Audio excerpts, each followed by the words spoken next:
ሰላም ለእናንተ ይሁን ውድ የጄኤምኤም ቲቪ ተመልካቾቻችን፣ ይሄ ጄኤምኤም ቲቪ የመረጃ ሰዓት ነው። ከመረጃዎቹ ጋር እኔ ቤተልሔም ግርማ አብራችሁ ቆይታ አደርጋለሁ። በቅድሚያም አርዕስተ ዜና። የኢትዮጵያ ሃይማኖት ተቋማት ጉባኤ በአርሲ ዞን በተፈጸመው ጥቃት የሀዘን መግለጫ ወጣ። የኢትዮጵያ ወንጌላውያን አብያተ ክርስቲያናት ህብረት የፕሮፌሰር ክሬግ ኪነርን መጽሐፍት ለአብርሆት ቤተ መጻሕፍት አበረከተ።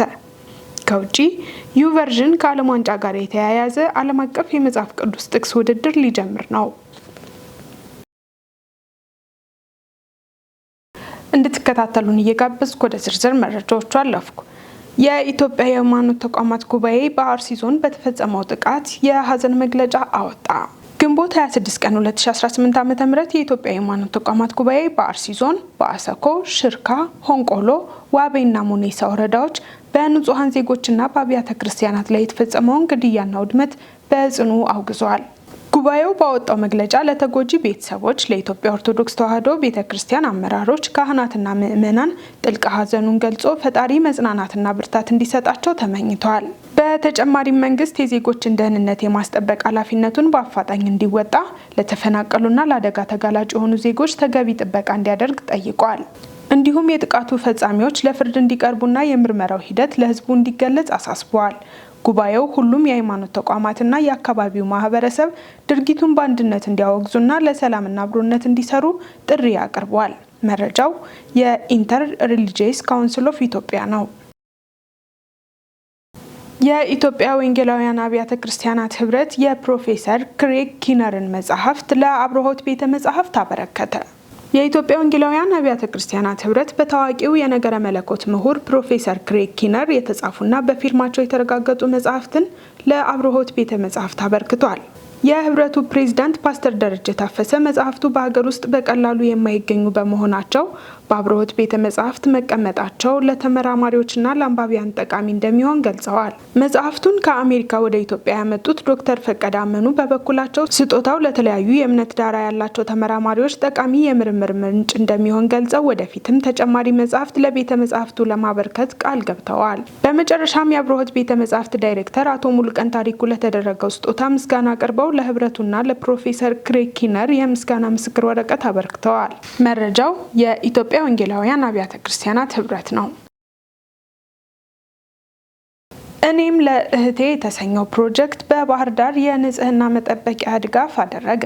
እኔም ለእህቴ የተሰኘው ፕሮጀክት በአንድ ልብ ለትውልድ የህፃናት የሴቶችና የአረጋውያን መርጃ ድርጅት ስር ከሚካሄዱ 10 ፕሮጀክቶች አንዱ ሲሆን በባህር ዳር ከተማ ለ110 ሴት ተማሪዎች ለ2 ዓመታት የሚያበቃ የንጽህና መጠበቂያ ድጋፍ አድርጓል። ፕሮጀክቱ በዋናነት በማረሚያ ተቋማት፣ በጦርነትና በተፈጥሮ አደጋዎች ለተጎዱ ሴቶች እንዲሁም በንጽህና መጠበቂያ እጦት ምክንያት ለትምህርት መቋረጥ ተጋላጭ ለሆኑ ሴት ተማሪዎች ድጋፍ በማድረግ ይሰራል።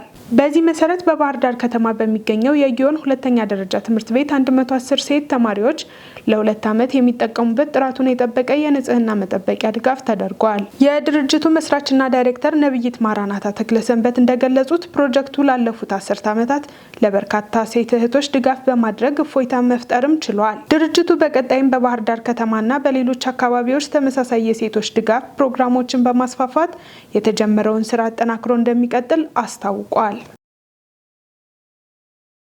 ውድ ተመልካቾቻችን አሁን ደግሞ ከውጭ ወደ ያዝናቸው መረጃዎች አለፍኩኝ።